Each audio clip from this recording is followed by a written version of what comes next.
Should we pay attention to the spelling of the words in the Torah? Sometimes the Torah uses extra letters, sometimes it misses a letter. Very often Rashi doesn't discuss it because it's not relevant to the pshat, to the simple meaning of the pasuk, which means where he does, we have to explore why, like in this week's parasha.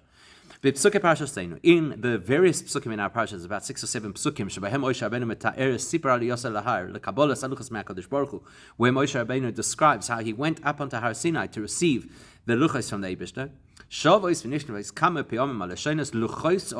There are a number of times where it refers to the stone luchos plural. And the tablets of the covenant, plural. Rashi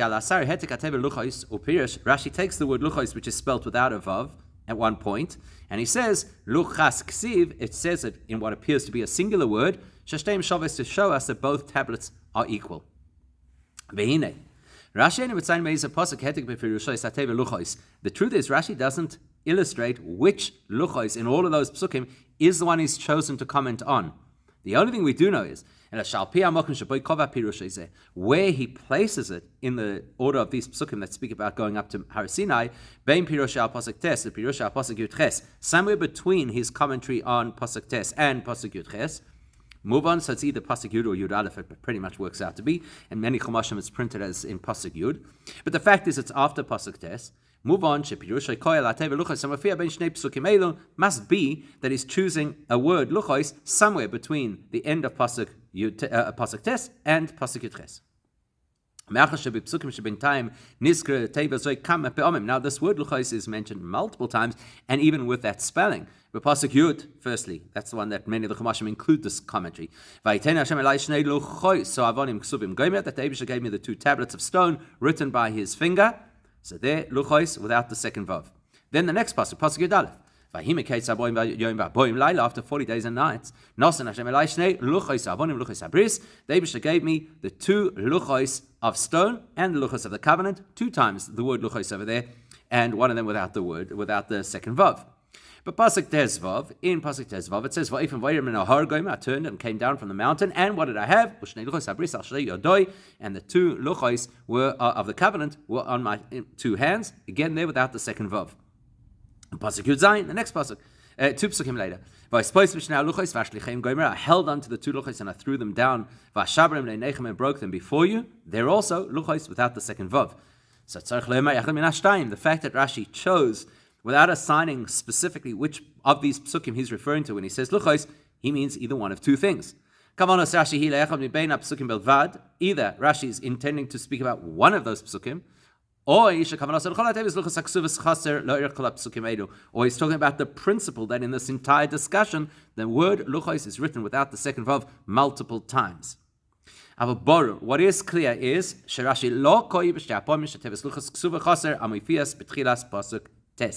very clear that Rashi is not commenting in pasuk tes, where the word luchos does not have the second vav. Those 2 places are when I went up onto the mountain to take the stone tablets, and then it says luchos abris, the tablets of the covenant, gomer, etc. How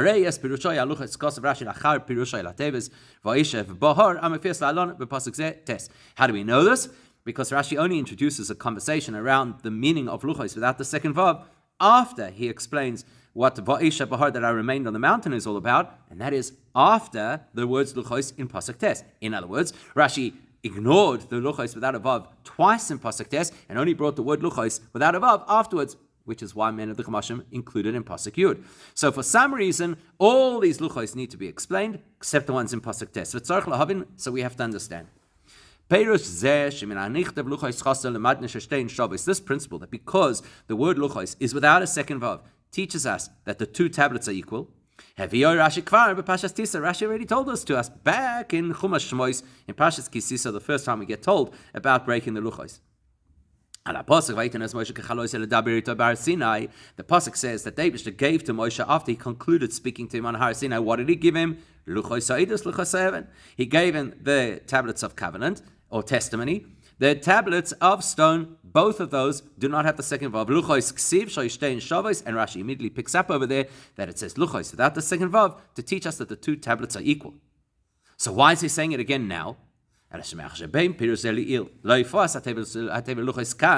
because from Parshas Kisisa until the word luchos appears here in Parshas Ekev, yesh hefsek shel ribit Parshas Torah, there is a gap of many other parshas.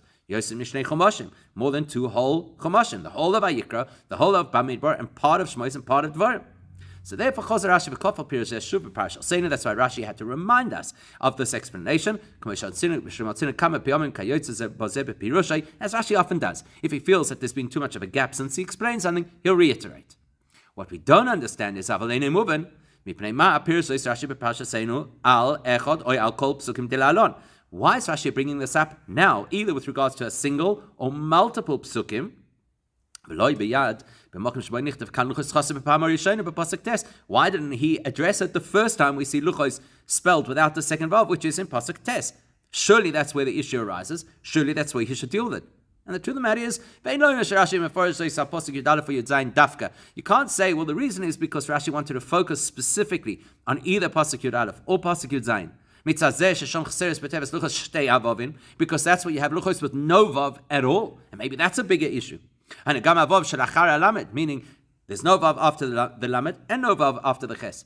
Maybe Rashi didn't want to bring up this thing of luchos in the singular, where it's actually a plural word in either pasuk tes or yud, because there is at least one vav. Because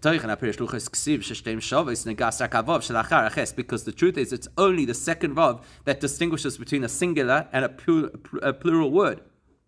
And if that's what Rashi wants to tell us, that both tablets are equal because they are seen as singular, then I'm looking only for where the second vav is missing, which already happened in pasuk tes. So why not explain it in pasuk tes? Missing the first vav doesn't make a difference to the singular or plural nature of the word.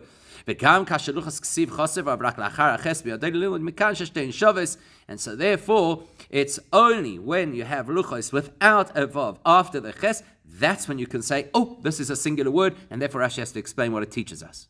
Plus,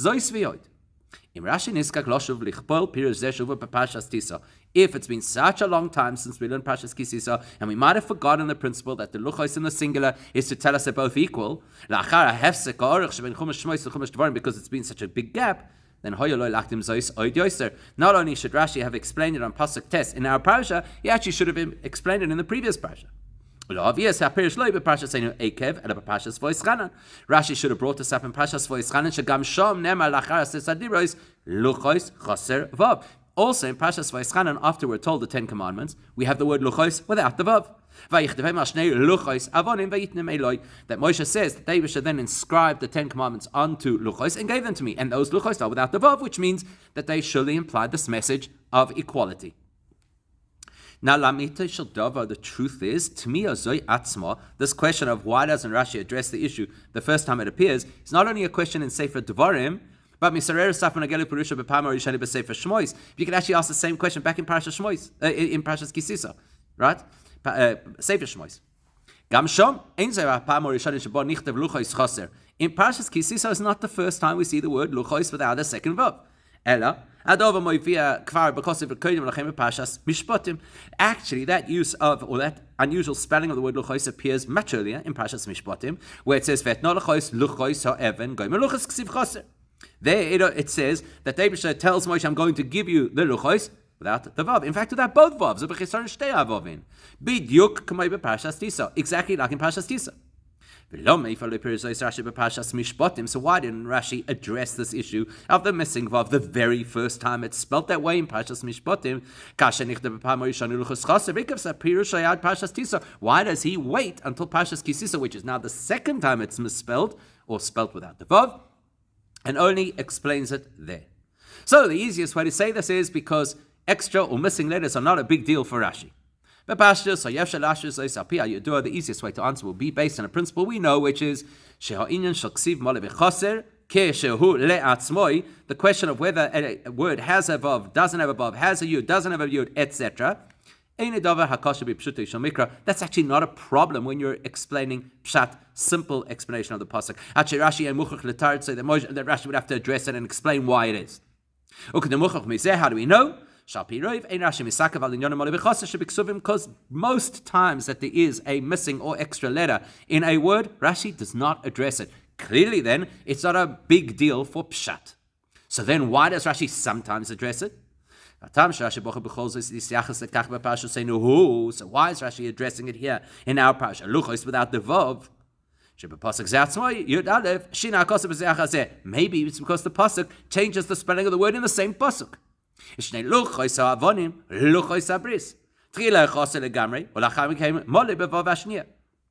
the same pasuk, you have luchos havonim without any vavs, and then you have luchos habris, which have the second vav, and that second vav makes it into plural word. And maybe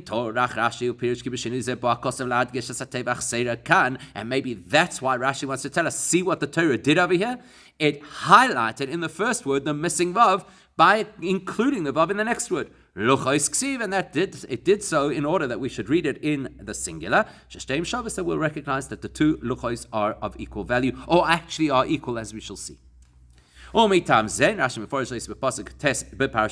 explain why Rashi doesn't address it in Pasuk Tes. Even though it's got the word luchos there twice, because in both cases there, the second vav is missing from the word luchos, it's not such a big surprise to us. And that would also explain why Rashi did not address it in Parshas Vayischanan. Nor did he explain it in Parshas Mishpatim. Because in each of those psukim the word luchos is only there once, and then you don't see that juxtaposition of with a vav and without a vav in one pasuk. And so it doesn't draw our attention to why is the Torah spelling the same word differently in the same pasuk, which would lead Rashi to say, well, that's because the Torah wants us to know luchas ksiv, that they're both equal. Great answer. But it has a few holes in it. Why? First of all, so we said Parshas Kisiso apparently has the same issue as our parasha. The word luchos twice in a single pasuk, but in both cases it's without a vav. Now, if you're telling me what alerts Rashi to want to explain luchos without a vav is because it's spelled differently in the two words in the same pasuk, that didn't happen in Parshas Kisiso. It's spelled the same in the two words in Parshas Kisiso. And yet Rashi explains why there's a missing vav. So it can't be because of the variant spelling in a single pasuk. Number 2, base. The truth is, the question still applies in our parasha, in the psukim we're analyzing. How come did the Torah choose, if it wanted to draw our attention to the different spelling of the same word in one pasuk, then why use it in the latter pasuk? Pasuk Miyuchar Yoser Yud Aleph Dafka. How come it waited until pasuk Yud Aleph, where the word luchos is there twice, and now you spell one with a vav and one without? Why didn't the Torah do it in pasuk Tes, where it also had luchos twice, except there it's spelled them both the same? And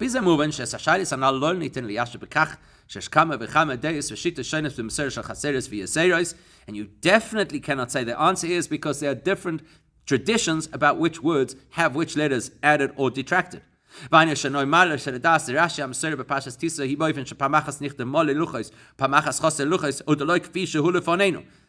we definitely cannot suggest, well, maybe Rashi had a different tradition about Parshas Kisiso, where in the same pasuk it did actually have variant spellings of the word luchos. We don't see that in any of our printed chumashim. But yet on the other hand, and then to argue that in our parasha, in pasuk tes of the parasha, it says luchos in Rashi's tradition, spelt the same. Either way you look at it, the question still remains with regard to the pasuk lama shina akosef pasuk yud aleph dafka val derech ze b'pashas tiso kedei la'adgish sheluchos chosek siv sheshteim shavos. If the Torah wanted to emphasize for us that luchos is said in the plural to show us that they're both equal, why wait till a later opportunity instead of taking the earlier opportunity?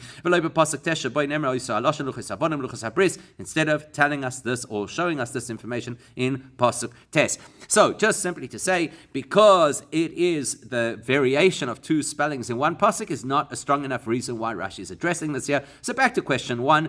If Rashi normally does not address why there are extra or missing letters in a word, how come it's a big issue here? So to get to that, we have to pay attention to something we're about to discover about the language Rashi uses on this topic of missing letters. So we're going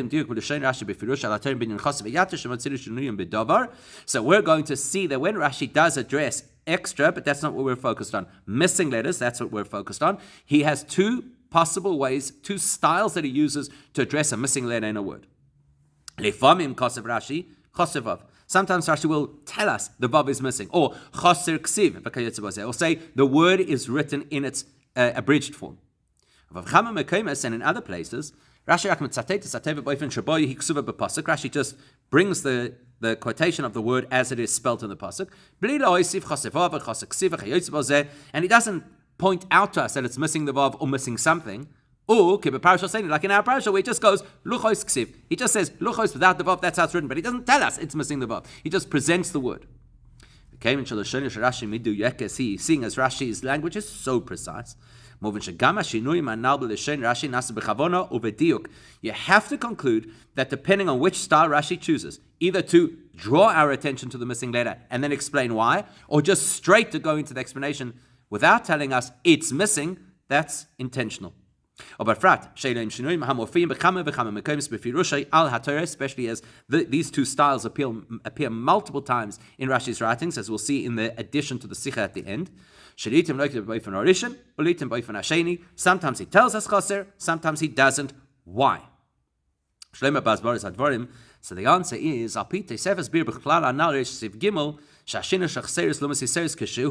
let's just go back a step and remind ourselves of something we said earlier, that just the concept of a word having a letter or missing a letter is not typically in and of itself something that makes a difference to pshat. It does not raise a question about the pshat meaning of the pasuk that Rashi has to address. Just having an extra letter or just missing a letter is not enough for Rashi to feel he has to explain this for the 5-year-old child. When will Rashi address it if there's something else that needs to be clarified in the pasuk? And the extra or missing letter will help address the other issue we have with the understanding of the pasuk. Then Rashi is going to point out that it's got the extra or missing letter and explain to us why. The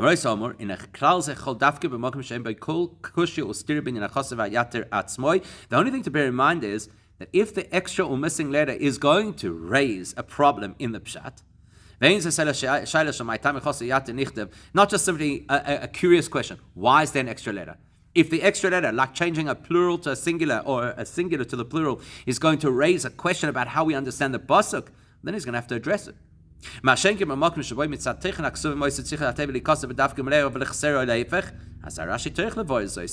the pasuk lent itself to the word being written with the vav, in our case, luchos, it's a plural word, or without a vav, luchas, singular word, Rashi is going to have to address that because the additional or missing letter could change our understanding of pshat. So let's understand why that is. This idea of additional or missing letters is not a standalone principle in Torah, which has nothing at all to do with pshat.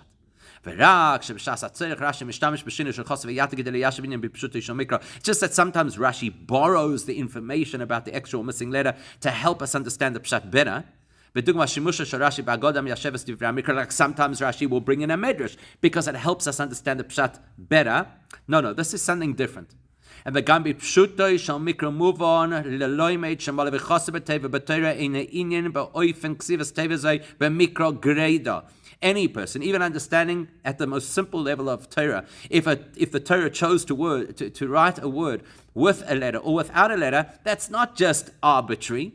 It must have bearing on the meaning of that word and the pasuk in which it fits. That means a different spelling illustrates a different meaning, and we've got to find that meaning.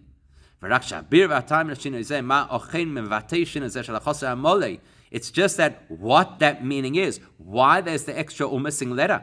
That's something you typically do not learn in the pshat analysis of a pasuk. That's usually the purview of other areas of Torah. But if the word should have been spelled a certain way, like luchos should have had a second vav, which means that according to the pshat understanding of this word, it should not be chaser. And yet, practically it was written chaser, so the word is luchos. It's a plural word. Plural words usually have a vav before the taf. This one doesn't. The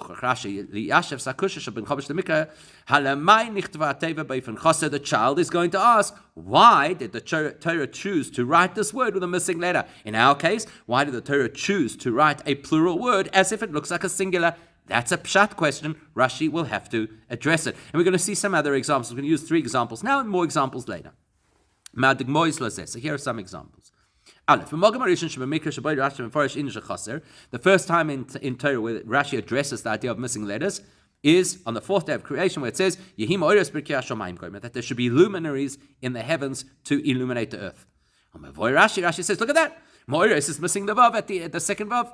Chaser vav ksiv, which means it's not just the word mo'iros, which means luminaries in the plural. It means something else. Al shuhu yom me'era chulei. So Rashi points out because it's a day of ill health. It's a day where children are exposed to various kinds of ailments. So let's understand the context. The context of the psukim there is it's part of the conversation of the details of what Hashem created through the 6 days of creation. So what's the purpose of the pasuk? The thrust of the psukim is, let's talk about the greatness of all of Hashem's creations. The sun and the moon are great, beautiful, they help us. They generate heat and energy and allow crops to grow, etc. So if all of the creations are presented in their best, most elevated state, surely that must apply to the sun and the moon. Like the Torah says there, as it does multiple times in the story of creation, the Abishah sees that it's good. So ma'oros are good. If they're good, why is there a vav missing? The word should have been a full word because it represents the fullness of Hashem's creation. Or at least the one vav should be there, which is what's going to happen in the next pasuk. Because that will illustrate the fullness, the completion of Hashem's creation. Therefore, Rashi says, if the pshat, it deserves to be a mole word, why is it chaser? Question that has to be addressed. And he explains because of ma'oros alludes to me'era. Second example, Beis. Parshas Noach lachar hamabul. After the mabul in Parshas Noach, it tells us never because of the pasuk says Vayorach havayasrech hanichoyach. The Abish just smelled the beautiful smell of the korbanos that Noach brought. Vayomer Hashem eliboy, and the Abish just said Lo oisif lekal oides hadam bavur ha'adam. I will never again curse the earth because of humans. Ki yetzer leva adam ram mini urav, because the inclination of humans is negative from their youth. Therefore, I'm not going to attack the world because of the wayward humans. Rashi points out, mina urav kesiv. It's also missing of the word mina urav, and therefore you could read it as minne urav from the word mishinin ar lotis. We may imoy from the minute that the baby is, so to speak, aroused, shaken up to leave its mother's womb. It's already got the Yetzer Hara. In other words, the thrust and intention of the pasuk is to explain why Hashem ensures that He'll never curse the world again. Because humans have a bad inclination. So now you can understand why the Torah should spell the word min urav without a vav. Because we're talking about the fact that right from the youth, a human is lacking something. So you might think that it's saying not immediately at the youngest age does the person have a Yetzer Hara, but only later do they develop a Yetzer Hara, and that would be against what the Pasuk is trying to say. The Pasuk is trying to say, I can't destroy the world because of humans, because humans are already inclined to negative. Therefore, says Rashi, Mine Orav means Mine Orav, from the word Ninar, from the get-go, from day one, the child is inclined to a Yetzer Hara, and therefore we shouldn't be blamed for our wayward behavior, and therefore the world should not be destroyed because of us. And the last example we'll look at for now, later on in Pashas Chayesara, when we talk about the transaction of Maras Machpelah, it says, Ve'Ephron Yoshev. Ephron was sitting together with the Bnei Ches. And before Rashi, Ksiv Choser. Rashi says it's missing the word, the letter Vav. It looks like Yoshev. And he explains, that was the day that Ephron was appointed as a leader in that community. So what's the thrust of the pasuk? The thrust of the pasuk is to say that these were great people. They are decision makers about this territory. And their greatness in our context is that they're willing to assist Avraham Avinu with a burial plot for Sarah. So if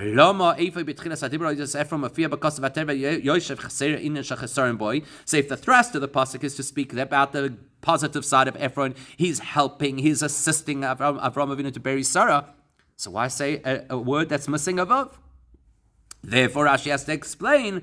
It's to tell us his greatness was missing up until this point. He wasn't great in and of himself. He was appointed to this position basically for Avraham Avinu's benefit. Okay, now that we understand these three examples, let's look at the distinction in language. Now we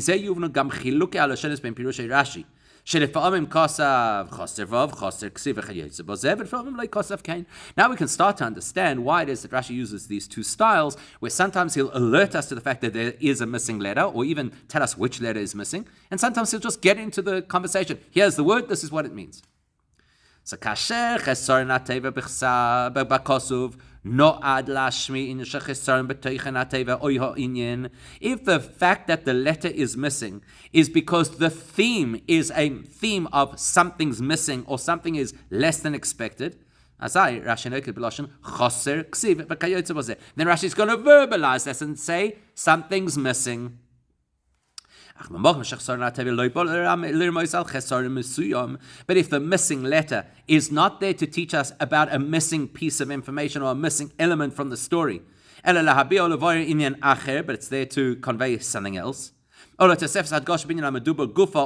actually just highlighting what we're actually talking about, then Rashi is not going to use the word something's missing. Because in that context, nothing's really missing in the pshat. And it's just that the variant spelling of it is to draw our attention to the message of that word. So let's plug that into the three examples we used. What are we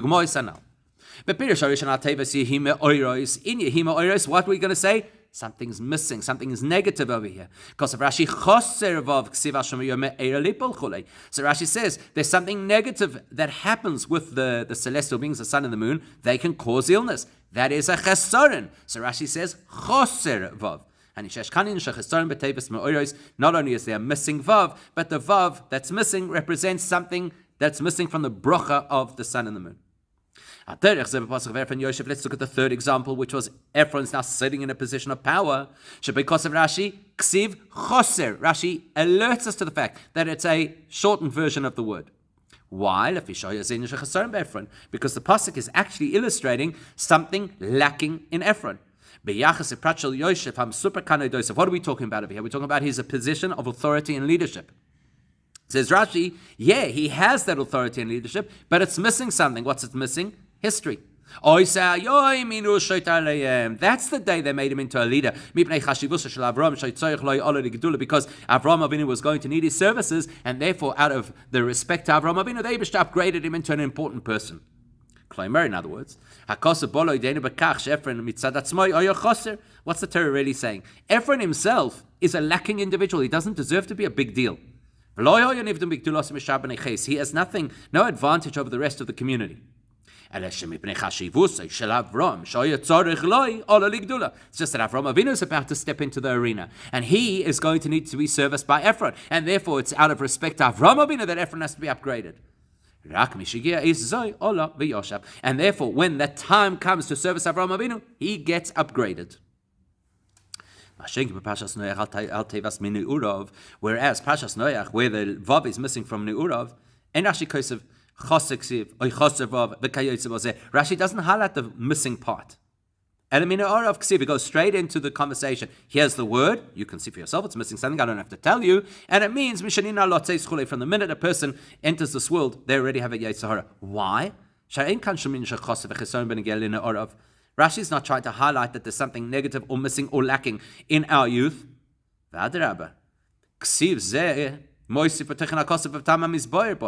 Actually, the fact that the word Ne'urav is, or Min'urav, is missing the Vav, speaks directly to what the Pasuk wants us to know, which is that the Eibush is finding a defense for humans.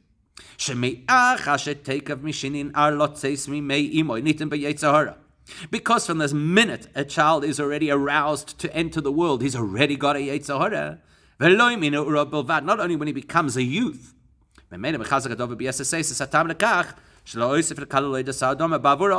That strengthens the Eibishter's argument, I won't destroy the world again because of humans, because humans, unfortunately, can't help themselves from the youngest age. So it's actually in our interest. It's an advantage for us. It's not chaser, it's not taking something from us.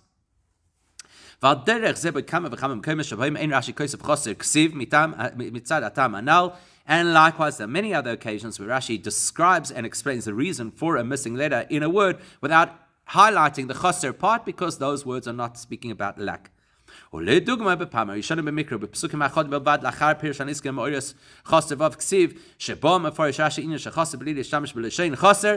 another example we're going to see very soon after the example of me'oros, and he doesn't say chaser. Where is that?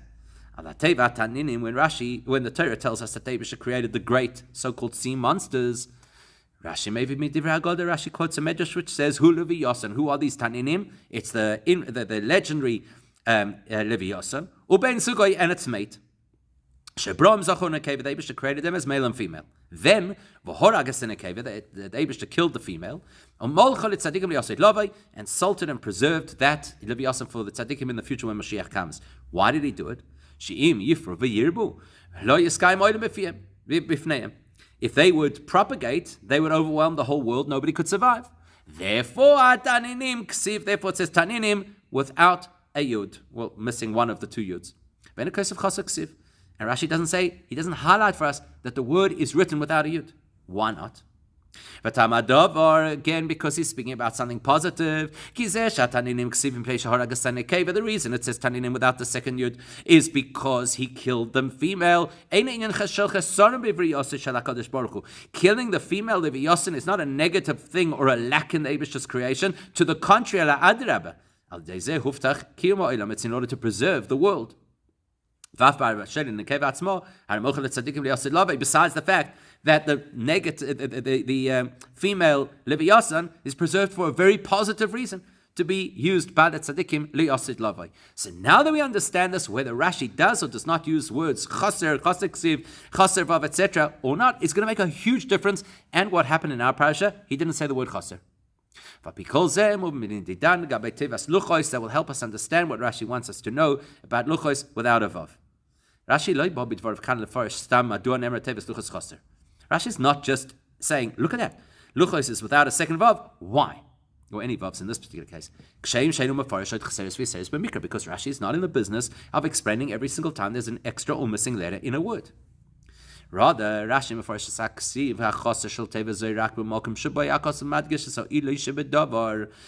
is choosing to focus on where there is a value and a maila in that missing vav in our conversation. That doesn't happen in Pashas Mishpatim, doesn't happen in Pashas Vayischanan. It only happens in Pashas Kisiso. And in our parasha, that's why these are the occasions where Rashi addresses it. That's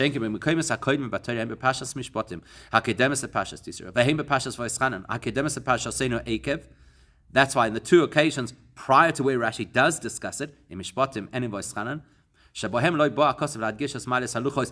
one of those is the context about speaking about the greatness of the luchos, that the missing vav will emphasize the greatness of the luchos. Therefore, Rashi doesn't address the missing vav, as we shall explain. Okay, let's see the context in the various places. But Parashas Tison and Parashas Kisisa, it says, after the Eibishter finished speaking to Moshe Rabbeinu, he gave him Shnei Luchos Oed Luchos Eben Ksuvim Be'etz Belikim. He gave him 2 stone tablets, the tablets of the covenant that were written by the Eibishter's own hand. That's an incredible advantage that the Luchos have, written by Hashem. The same thing, and even more so, is reflected in our parasha, where it says, there you have it. Again, it tells us that the luchos were written by Hashem's hand, and it adds, and it adds that the content of those luchos are the words that David spoke to us in the fiery presentation at Har Sinai. Following on from that, the Torah continues. After 40 days and nights, the Eibishter gave me those luchos. And all of this is part of the conversation about how the Eibishter got angry at Har Sinai.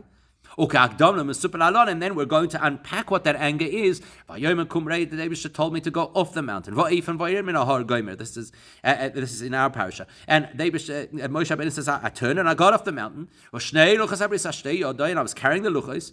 And I saw that you had sinned against the Eibishter. And I took the luchos and threw them and broke them in front of you. In other words, Rashi's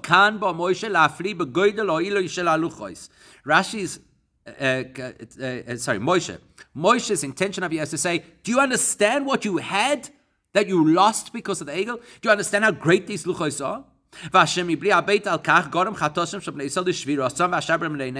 you understand how precious, how beautiful, how amazing the luchos were, and yet because of your behavior you lost them?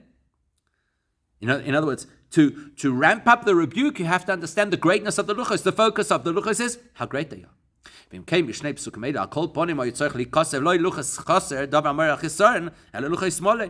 what Moshe is illustrating is the greatness of the luchos, the words should have been luchos full spelling.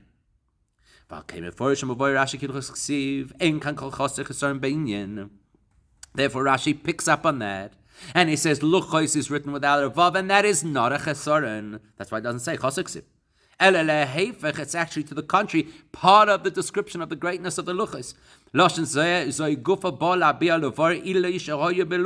The fact that there's no second vav, the fact that it's not presented as a plural word, is part of the greatness of the luchos. That the 2 luchos are identical. And the fact that the 2 luchos are identical, that emphasizes that they are divine. Why? First of all, if it was humans making something, it is near impossible to get them to be exact. But with the luchos, it's even more surprising that they're exact, because as we well know, the 2 luchos had the Aseres HaDibros. 5 of the Dibros on one luach, 5 on the other. Now, look at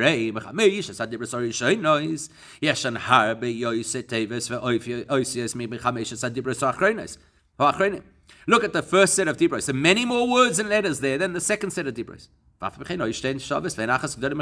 And yet the stones were identical, which is not something that apparently you need to accommodate the words of the second.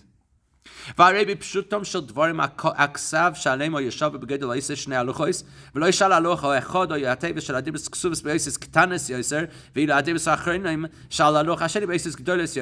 when you consider the font size of the 2 luchos was the same, not that they crammed them in on the one and they spread them out on the other, or shrunk them on the one and expanded them on the other so they would fit the same. No, they were the same size letters. And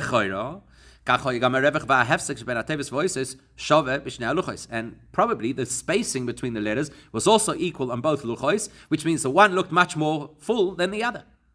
And yet they wished to have the stones identical. Especially when you consider the great miracle of the luchos that were written from both sides, which Rashi explains means miraculously you could read the luchos the right way around from both sides. And therefore telling us that the two luchos are equal fits perfectly with the context over here, which is all about highlighting the incredible greatness of the luchos that the Eibusha gave Moshe.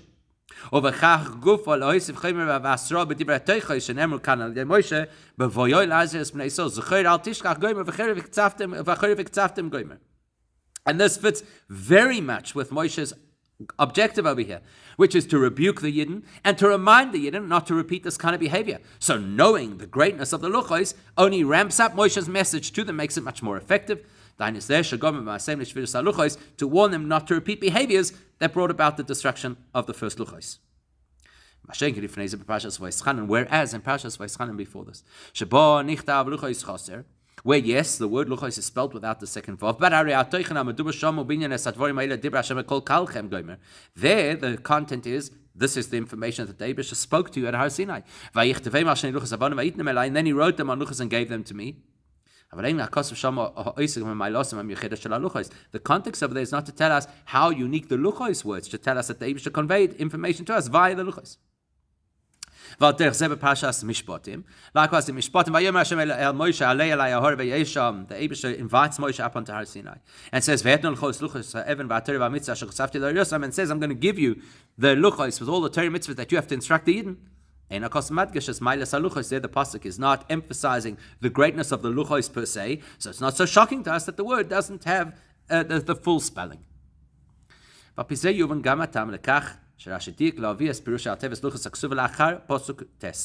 that will also explain why Rashi only addresses the Indian of luchos without the vav in pasuk Yud or Yud Aleph, not in pasuk Tes, even though the word luchos is there twice. Even though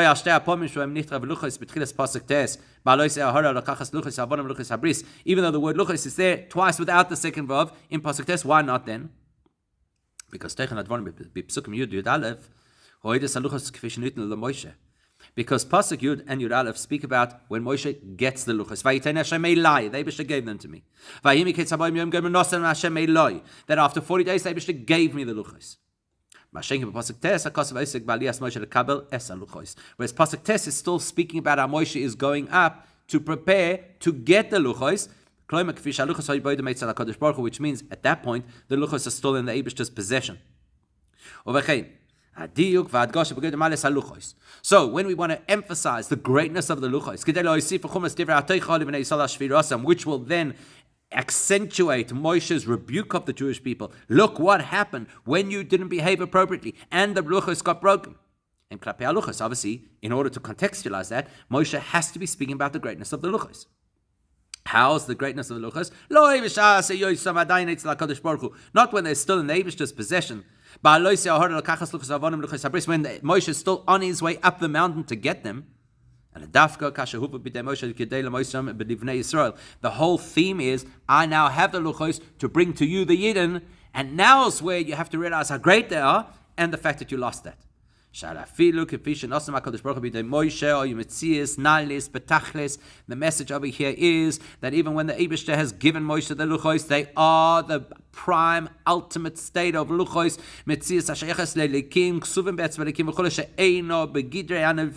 Here humans are getting something that is divine scripture, that is divine engraving, that doesn't belong in the human world. That's a really big deal. And that's what Rashi wants us to know, that Moshe is highlighting the greatness of the luchos, and then of course the greatness of the error in losing the luchos. And now from a deeper perspective we can add another layer to this. In Pasuk Yud Aleph, when it says luchos without the vav, it says luchos havonim. It's describing the stone, the materialism of the luchos. And then after that, the next word, the next time that the pasuk uses the word luchos and it has the full spelling, it's luchos habris. It's talking more about the concept of the luchos. Surely, the fact that the luchos are so special because they were written by the Eibishter, surely the greatness is because they represent the covenant between Hashem and us. The covenant between the Jews and Hashem. Surely the greatness of the luchos is not the fact that they're stone. But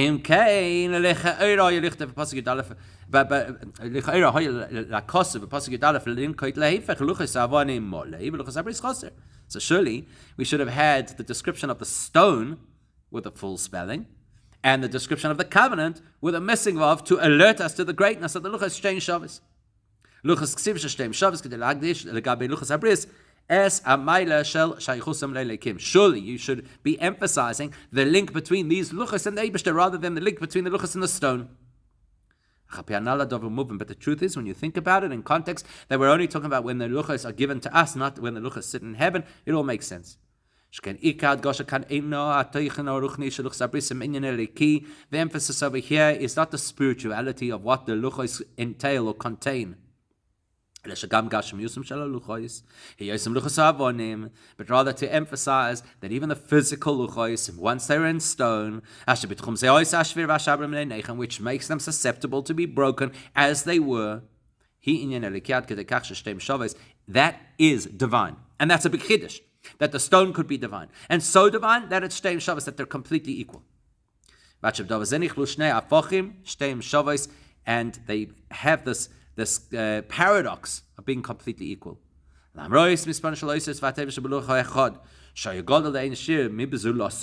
despite the fact that there are a lot more words on the one luach than the other, you also go to echad imoy, and obviously it's going to occupy much more space because the stones are the same. Nevertheless, the divine is expressed in these tablets, even though it seems to be maybe impractical. It expresses the divine, that there's absolute equality between the two tevos. So we've learned something really valuable over here, because what we've learned is any time that you come across Rashi discussing a chaser in the Torah, if he says the word chaser, you understand that we're looking for something that's lacking in the story. And if he doesn't say the word chaser, then it's probably augmenting the story. And so therefore, there's an addition to the Sicha. We're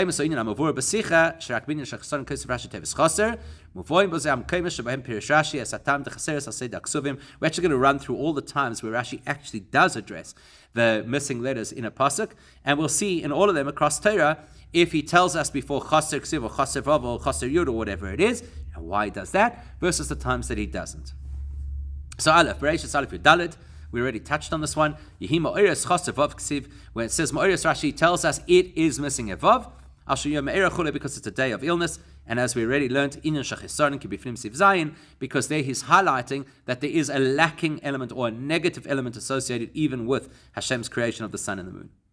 Number 2, Beis, Bereishis Aleph Chav Ches, it's talking about the role of men in marriage. Ve'chivshuha chaser vav, that the man conquers the woman. There Rashi points out that the vav is missing, so we must be looking for something of a chesaron. It teaches us that the man has to dominate, the male has to dominate the female, that she's not out and about and overly inappropriately social. Why is that? Because there's a negative element that it implies about women. Women are more susceptible to being violated, and therefore they have to have the men protecting.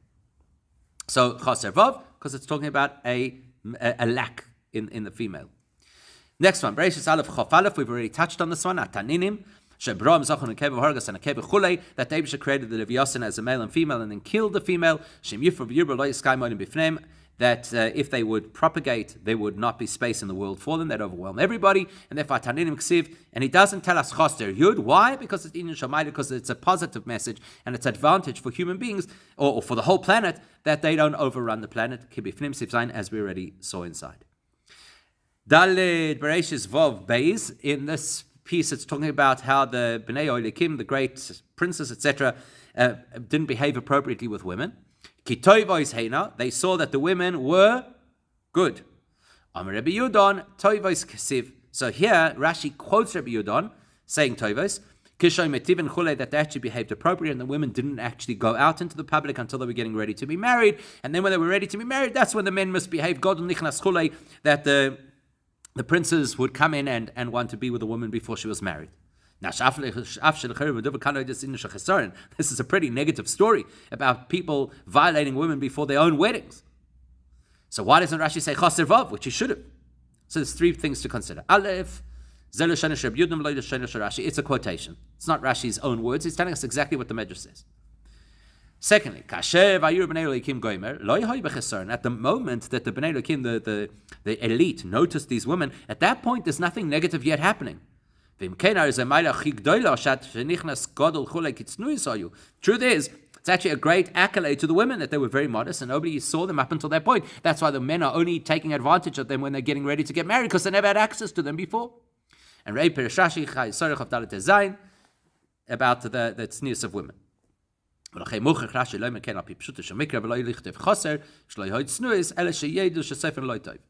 So that's why Rashi doesn't want to say chaser, because the word toivos, which is with regard to the women, there's actually no chasaron in the women. Something afterwards that's not so good is going to happen. And number three, gam shmo yudon chaser heksiv, the word yudon, which should really be yehudon, is written missing a hey. And therefore, for Rashi then to highlight missing letters would actually be disrespectful to Rabbi Yudon as well. Generally speaking, if it's something negative, Rashi will say chaser or chaser vav or whatever it is. Let's continue with other examples.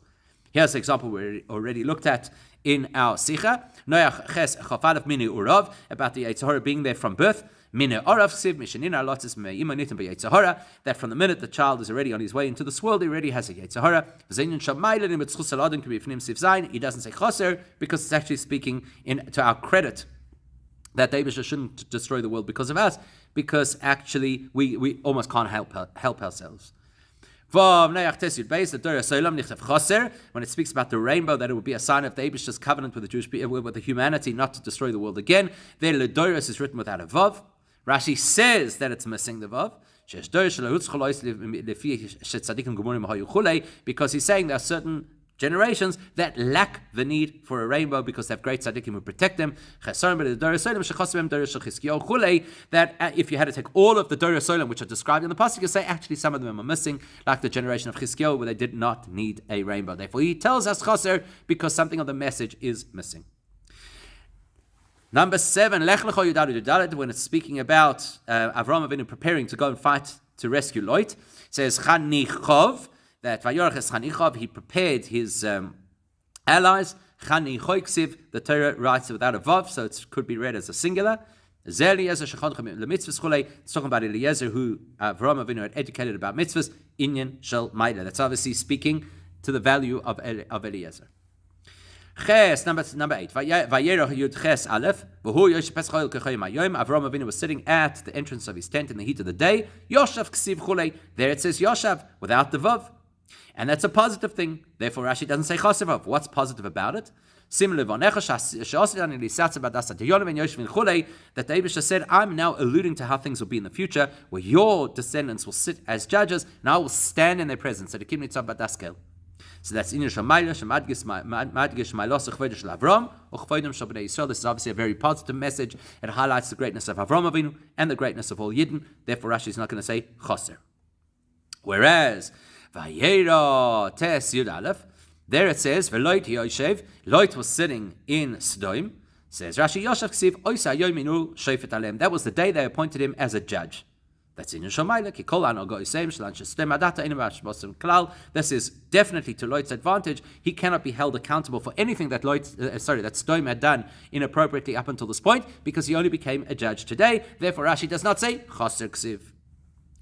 But Chayisar Chav Gimel Yud, as we already saw in the Sicha, Ephron Yoshev Ksiv Chaser, when it speaks about Ephron sitting in a position of power, there Rashi tells us it's missing the vav. Oisa Yominu Shaiter Chulei. That's the day he became a policeman or an authority. In the Shechesaron, that's speaking negatively about the lack of Ephron. That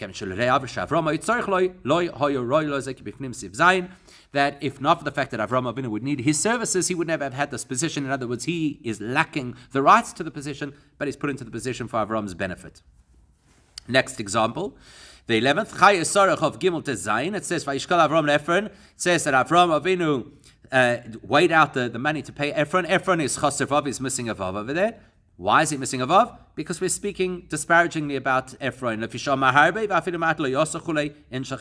he made big promises, and in the end, he did not deliver. In fact, he charged Avraham Avinu a big price. Number 12. So Eliezer says to Avraham Avinu, you want me to find a shidduch for Yitzchak? What if the woman doesn't want to come with me? Eli Ksiv, Rashi there says, look, it says Eli when it's actually pronounced Ulai. Because because Eliezer had a daughter. He was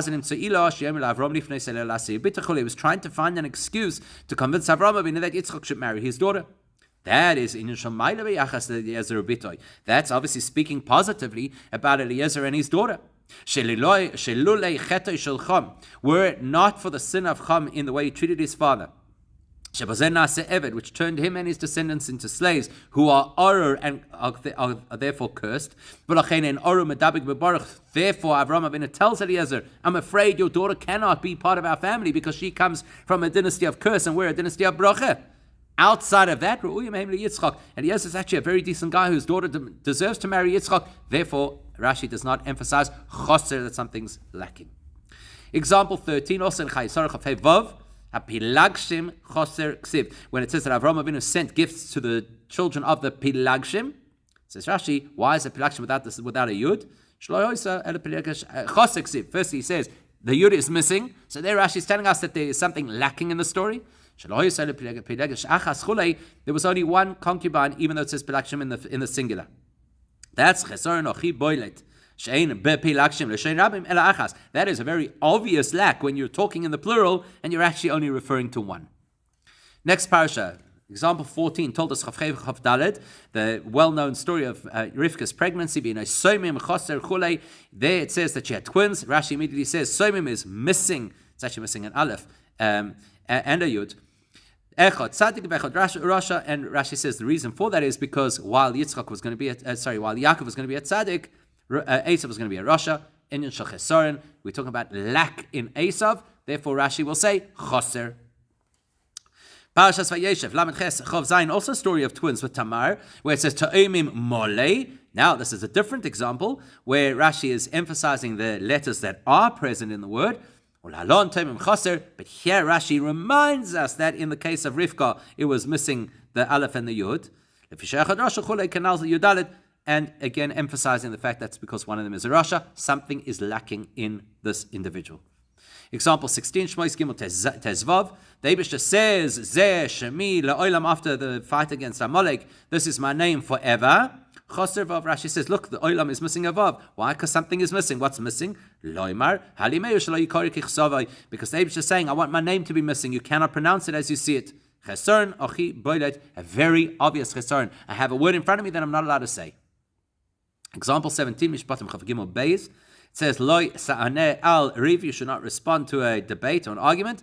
So it says, Al Rav. The way it's spelled is without the Yud. Rashi says, from here we learn that you're not allowed to argue against the outstanding member of the Beis Din. That's in Shomai. Let's talk about the greatness of that individual, that they are protected by the Torah. And at the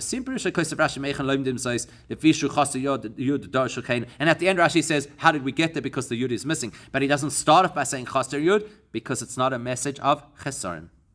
Example 18. The pasuk says,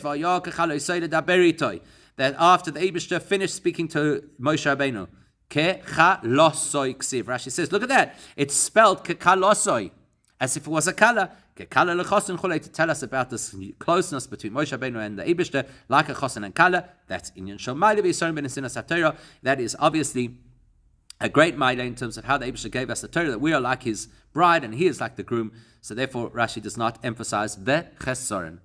Yutes Sham, then Parashat Kisisa, we've touched on this in our Sicha.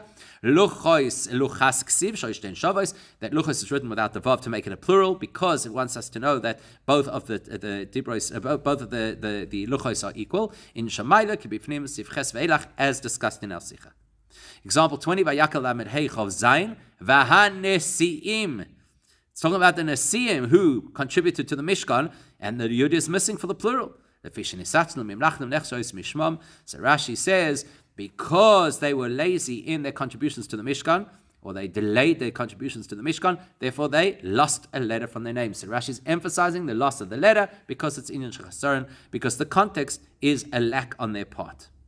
Example 21, Emer Chav Gimel Mem, Kapos Tmorim Chaser Vav. Rashi immediately points out that Kapos Tmorim, describing a lulav, is without the vav. That would have made it an obvious plural word. Why? To teach us that even though the word is a plural word, we actually only take one lulav. Similar to what we said before about pilagshim, that you've got a plural word that's completely lacking the plurality and is only considered to be a singular item, one lulav.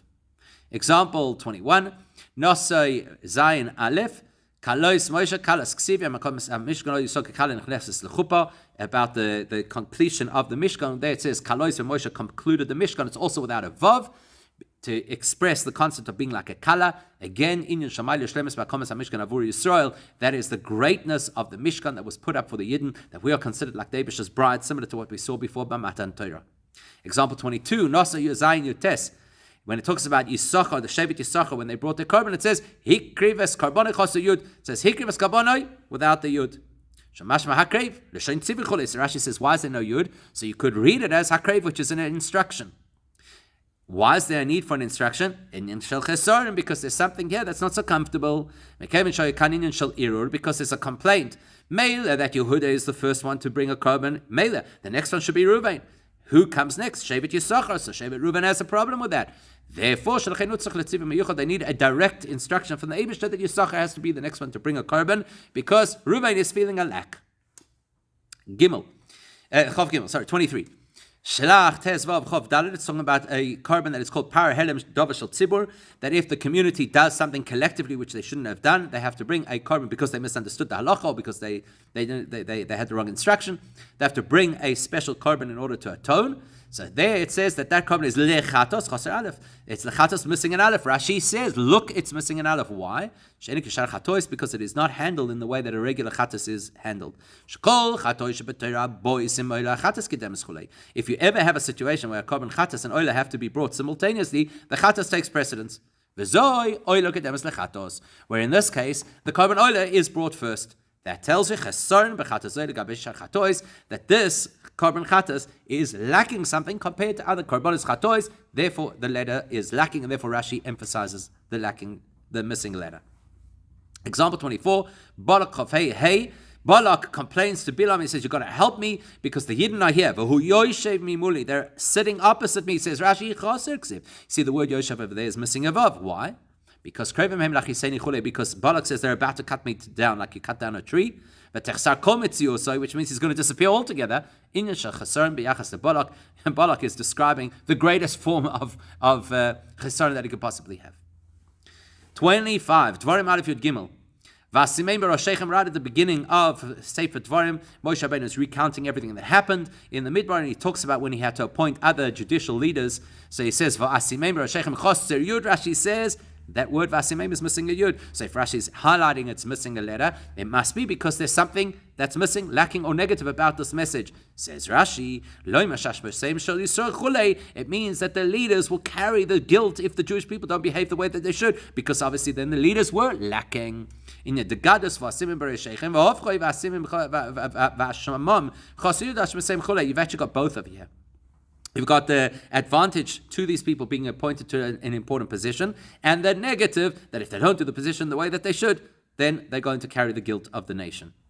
Example 26, Dvarim Beis Lamed Gimel, Ve'ez Bonov, says that they destroyed, who was it, Sichon Oig, and his sons, Benoy Ksiv, says his son. Shayoloi Ben Gibber Kamoisoi, Rashi says, Benoy, to highlight the fact that he had one son who was as powerful as he was. Highlighting the value, the advantage of his son, that he's as powerful as the father, and also and the advantage that the Yidden were able to overcome not only him, but his son, his powerful son as well. Example 27, where Schanan Vav Tes, mezuzah, where mezuzah is ksiv, it's also missing a vav. Rashi says, to tell you, you only really need one mezuzah on your house. So even though it's mezuzah in the plural, the truth is, it's chaser, even less than that would do. Maila b'mezuzah, but that is an advantage to the mezuzah. That's why Rashi doesn't say chaser, because it's actually an advantage to tell us how powerful the mezuzah is. You only need one mezuzah per, not one mezuzah per house, one mezuzah per doorway. Because one mezuzah on the doorway is enough to achieve its purpose. Sorry, not like I said before that it's one per house. That is an Indian that people bring up other places in halacha. But here Rashi is telling us clearly that it's one mezuzah per doorway. And lastly, Ekev Tes Yud Aleph, our one luchos ksiv shestein shavas in shamayla ki bifnim sivches ve'ilach. Our example where Rashi does not highlight the lacking vav, but rather goes straight into the explanation, because the fact that it's missing a vav is actually to illustrate the greatness of the mezuzah, of the luchos, that the two of them are equal. There's a lot more to unpack on this topic, which we're not going to do right now.